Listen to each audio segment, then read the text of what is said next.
Olá, meus irmãos, a graça e a paz de Cristo. Que bom estar com vocês em mais um encontro.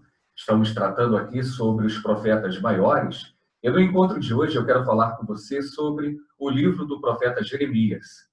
A profecia de Jeremias retrata os últimos anos da existência de Judá como uma nação independente. Em razão, da insistência em que Judá se submetesse ao Império Babilônico, que Deus escolhera utilizar como instrumento de punição ao seu povo. Então, Jeremias, em diversas ocasiões, ele teve a sua vida ameaçada.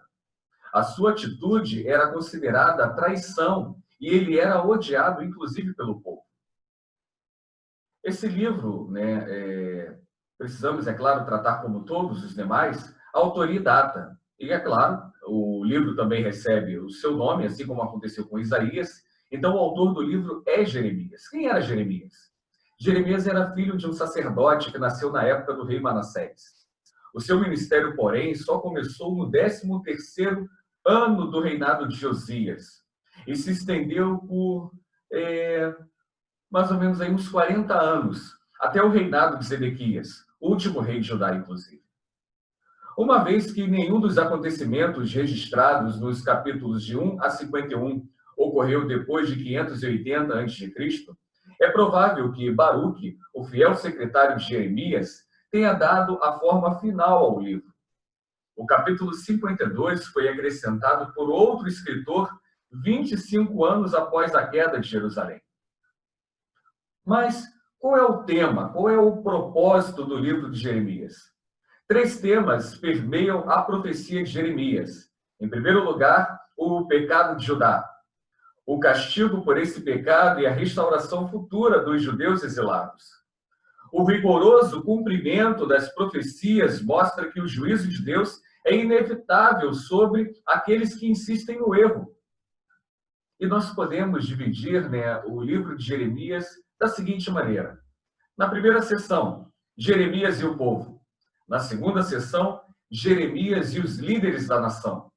Na terceira sessão, as promessas de restauração. Na quarta sessão, a desintegração de Judá como reino. E na quinta sessão, a fuga para o Egito.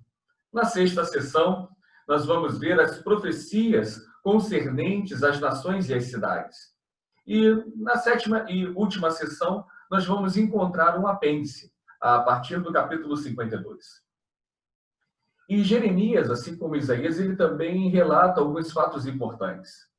O fato histórico principal relatado no livro é a queda do reino do sul, Judá, que foi conquistado pelos babilônicos, aparece lá no capítulo 52. E o episódio chama muita atenção, que é a queima do rolo, onde estavam registradas as profecias de Jeremias. Proibido de comparecer diante do rei Jeoaquim, Jeremias ele ditou a mensagem que recebera de Deus ao seu secretário Baruque, e depois lhe ordenou que fosse ler a profecia do templo. Muito irritado, o rei mandou queimar o rolo, mas Jeremias voltou a ditar as mesmas profecias a Baruque, com alguns acréscimos, que é o que está registrado no capítulo 36.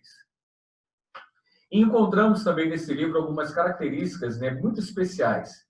Uma característica interessante de Jeremias é que ele não está em ordem cronológica.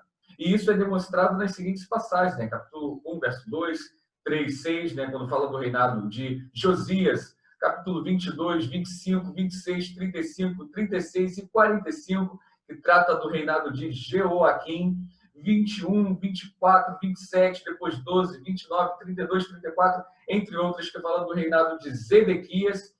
E lá no finalzinho, nos capítulos 43, e depois volta, 43, desculpe, 44, nós vamos encontrar algumas informações daquilo que acontecera no Egito. Qual era o conteúdo histórico-teológico?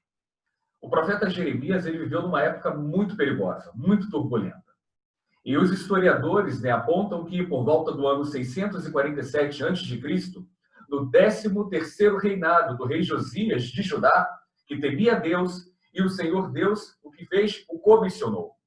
E aí, durante os trabalhos de restauração da casa do Senhor, encontrou-se, leu-se perante o rei o livro da lei de Deus. E Josias, ele empenhou-se em fazer com que tudo aquilo que havia sido dito fosse cumprido, mas, no máximo, só pôde deter temporariamente o desvio do povo para a idolatria.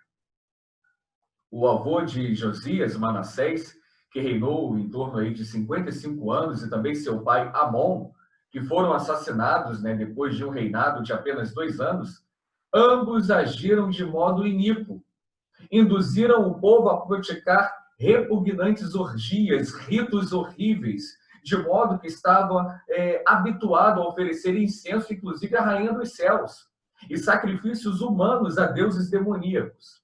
Manassés inundou Jerusalém de sangue inocente.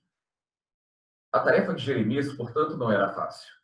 Ele tinha de servir na qualidade de profeta de Deus e denunciar a desolação de Judá e de Jerusalém, bem como que o magnífico templo de Deus, né, seria incendiado e que o seu povo seria levado ao cativeiro.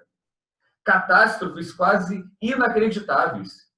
Havia de continuar a profetizar em Jerusalém por 40 anos, durante os reinados ruins, né, de reis maus como Jeocás, Jeoiaquim, Joaquim, né, Conias, né, e Zedequias.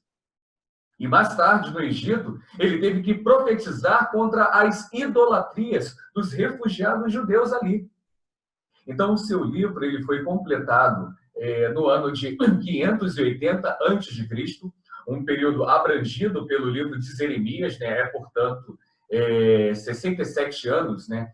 Período que foi ali cheio de acontecimentos. Nós possuímos uma biografia mais completa de Jeremias do que de qualquer outro dos profetas da antiguidade, com exceção de Moisés. Jeremias revela muitas coisas a respeito de si mesmo, dos seus sentimentos, das suas emoções, o que indica que ele era dotado de um intrépido destemor e coragem, temperados, né, pela humildade e ternura de coração.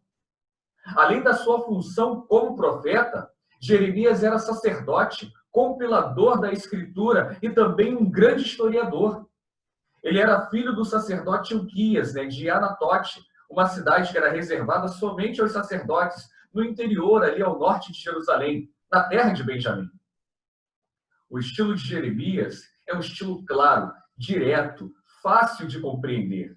Há grande número de comparações, né, e muita linguagem figurada, e o livro é redigido tanto em prosa como também em forma de poesia. E eu quero encerrar esse nosso breve encontro, e na próxima semana nós vamos tratar sobre o livro de Lamentações de Jeremias. Que o Senhor abençoe a sua vida, que o Senhor abençoe a sua semana. Um forte abraço e que o Senhor continue a nos abençoar.